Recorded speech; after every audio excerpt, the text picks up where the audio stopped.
ইনি হলেন বীর শহীদ এম মৌলি নায়ক, যিনি দেশের স্বার্থে নিজের জীবনকে উৎসর্গ করে দিয়েছেন।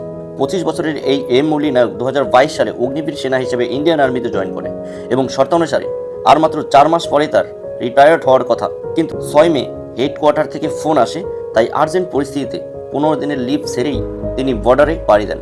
বাড়িতে সত্য না বলেই তিনি চলে যান এবং জম্মু কাশ্মীর এলওসি ফায়ারিং অংশ নেন। 7 ও 8 মে হ্যাভি ফায়ারিং হয়। মৌলি নায়ক খুব ডিফেন্স করেন এবং বেশ পাক সেনাকে শুইয়ে দেন, কিন্তু অবশেষে শহীদ হন এম মৌলি নায়ক।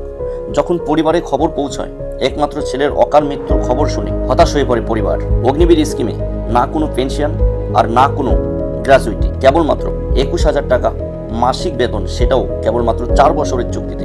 এমন অবস্থায় এর পরিবারের কি হবে, কি দশা হবে? তাই ভারত সরকারের নিকট আমার আকুল অনুরোধ, শহীদের পরিবারকে এর পেনশন দেওয়া হোক।